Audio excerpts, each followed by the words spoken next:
Hi అండి, welcome to Usha's kitchen. ఈరోజు వచ్చి చికెన్ గ్రేవీ కర్రీ ఎలా తయారు చేసుకోవాలో చూద్దామండి. ముందుగా స్టవ్ ఆన్ చేసుకొని ప్యాన్ పెట్టుకొని ప్యాన్ వేడెక్కిన తర్వాత ఇందులోకి ఒక 4 టేబుల్ స్పూన్ ఆయిల్ వేసుకోవాలండి. ఇలా ఆయిల్ వేసిన తర్వాత ఆయిల్ వేడెక్కిన తర్వాత ఇందులోకి 1 టేబుల్ స్పూన్ జీలకర్ర, 2 సన్నగా తరిగిన పచ్చిమిర్చి, 2 మీడియం సైజు ఉల్లిపాయ ముక్కలు ఇలా సన్నగా తరిగిన ముక్కల్ని యాడ్ చేసుకోవాలండి. గ్రేవీ అనేది చిక్కగా రావాలంటే ఉల్లిపాయ ముక్కలు కొంచెం సన్నగా తరగాలండి. ఇలా ఒకసారి అటు ఇటు కలుపుకొని ఒక 2 నిమిషాలు ఉడకనివ్వాలండి. ఇలా ఉడికిన తర్వాత మరొకసారి కలుపుకున్నానండి. ఇందులోకి ఒక చిటికెడు పసుపు వేసుకోవాలండి. పసుపు వేసుకున్న తర్వాత ఇందులోకి ముందుగానే నేను అల్లము టేస్ట్ కోసం రుబ్బి పెట్టుకున్నానండి ఒక హాఫ్ అన్ అవర్ ముందు. ఆ అల్లాన్ని ఇలా యాడ్ చేసుకోవాలండి. 1 టేబుల్ స్పూన్ వేసుకుంటే చాలండి. అల్లం ఎక్కువైనా చికెన్ టేస్ట్ అనేది చేంజ్ అవుతుందండి. ఈ అల్లం వేసుకొని ఒకసారి ఇలా కలుపుకున్నానండి. ఒక 2 నిమిషాలు ఇలా ఉడికిన తర్వాత నేను ముందుగానే చికెన్ని కడిగి పెట్టుకున్నానండి. ఎప్పుడైనా చికెన్ని కడిగి పెట్టుకోవాలండి, లేకపోతే నీట్గా అనిపించదు, నీసు వాసన వస్తూ ఉంటుందండి. నేను ముందుగా కడిగి పెట్టుకున్న ఈ అరకిలో చికెన్ని ఇందులో యాడ్ చేసుకుంటున్నానండి.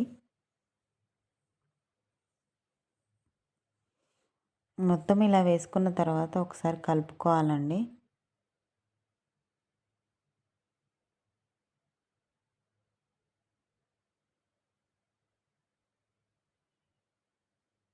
చూస్తున్నారు కదా, చికెన్ మొత్తం కలుపుకున్నానండి.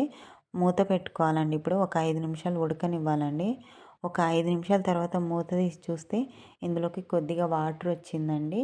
ఇంకా వాటర్ రావాలండి, చికెన్ కొంచెం ఉడకాలి కాబట్టి. మరొక 5 నిమిషాలు మూత పెట్టేసి మరొక 5 నిమిషాలు ఉంచుకుంటే సరిపోతుందండి. చూసారా అండి, వాటర్ ఇంకొంచెం ఎక్కువ వచ్చాయండి. ఇప్పుడు ఇందులోకి నేను 1½ టేబుల్ స్పూన్ సాల్ట్ వేస్తున్నానండి. సాల్ట్ అనేది మీ టేస్ట్కి తగ్గట్టు మీరు వేసుకోవచ్చండి. నేనైతే ఇందులోకి 1½ టేబుల్ స్పూన్ అయితే వేస్తున్నానండి. ఇలా వేసుకున్న తర్వాత ఒక 5 నిమిషాలు మళ్ళీ ఉడకనివ్వాలండి. ఇంకా నీరు బయటకు వస్తుందండి. చూసారు కదా, నీరంతా బయటకు వచ్చింది. ఇందులోకి 1½ టేబుల్ స్పూన్ కారం వేసుకోవాలండి. మీ రుచికి సరిపడా అండి. నేనైతే కారం ఎక్కువ తింటా కాబట్టి కారం ఎక్కువ యాడ్ చేస్తున్నానండి. ఒకసారి కలుపుకోవాలండి మొత్తం. ఇప్పుడు కారం ఉప్పు ముక్కలకు పట్టే విధంగా కలుపుకోవాలి.